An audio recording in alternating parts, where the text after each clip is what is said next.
ইনকিলাব মঞ্চের মুখপাত্র শহীদ শরীফ ওসমান হাদী হত্যাকাণ্ডের প্রধান দুই আসামি ময়মনসিংহের হালুয়াঘাট সীমান্ত দিয়ে ভারতে পালিয়ে গেছে বলে নিশ্চিত করেছে ঢাকা মহানগর পুলিশ ডিএমপি। দীর্ঘদিন অবস্থান সম্পর্কে অজ্ঞতার কথা বললেও ২৮ ডিসেম্বর রোববার সংবাদ সম্মেলনে পুলিশ জানায়, হত্যাকাণ্ডের পরপরই পূর্ব পরিকল্পনা অনুযায়ী তারা দেশ ছাড়ে।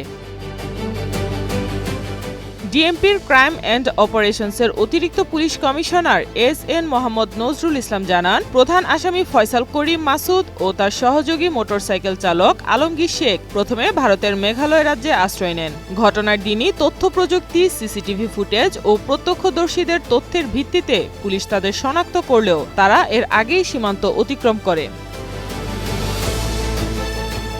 পুলিশের ভাষ্য অনুযায়ী হত্যার পর ফয়সাল ও আলমগীর ঢাকা থেকে সিএনজি চালিত অটোরিকশায় আমিনবাজার হয়ে মানিকগঞ্জের কালামপুরে যায়। সেখান থেকে একটি প্রাইভেট কারে করে তারা ময়মনসিংহের হালুয়াঘাটে পৌঁছায়। সীমান্তের কাছাকাছি একটি ফিলিং স্টেশনে ফিলিপ ও সঞ্জয় নামের দুই ব্যক্তি তাদের গ্রহণ করে। পরে ফিলিপ তাদের অবৈধভাবে সীমান্ত পার করে ভারতের মেঘালয় রাজ্যে পুত্তি নামের এক ব্যক্তির কাছে হস্তান্তর করে।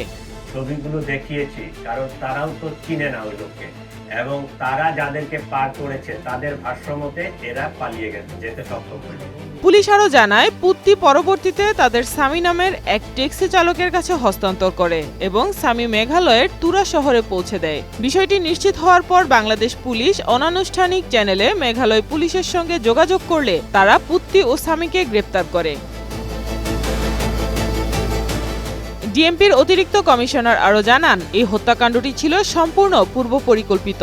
আসামিদের চিহ্নিত করার আগেই দেশ ছাড়ার প্রস্তুতি নেয় তারা। এই ঘটনায় শুটারকে পালাতে সহায়তাকারী সহ মোট ১১ জনকে গ্রেপ্তার করা হয়েছে। তাদের মধ্যে ৬ জন স্বীকারোক্তিমূলক জবানবন্দি দিয়েছেন এবং ৪ জন ফৌজদারি কার্যবিধির ১৬৪ ধারায় সাক্ষ্য দিয়েছেন।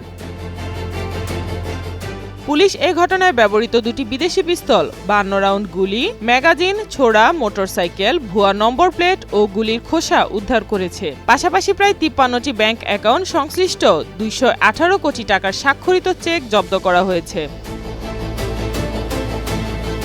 উল্লেখ্য, গত ১২ ডিসেম্বর দুপুরে পল্টনের বক্স কালভার্ট রোডে গুলিবিদ্ধ হন শরীফ ওসমান হাদী। চিকিৎসাধীন অবস্থায় ১৮ ডিসেম্বর সিঙ্গাপুর জেনারেল হাসপাতালে তিনি শাহাদাত বরণ করেন। পরবর্তীতে মামলায় দণ্ডবিধির ৩০২ ধারা যুক্ত করা হয়। হত্যার পরপরই সীমান্ত পেরিয়ে প্রধান আসামিদের পালিয়ে যাওয়ার ঘটনায় সীমান্ত নিরাপত্তা ও আন্তদেশীয় অপরাধ দমনে আরও কঠোর নজরদারির প্রয়োজনীয়তা নতুন করে আলোচনায় এসেছে। সাইমা আক্তার, নয়াদিগন্ত।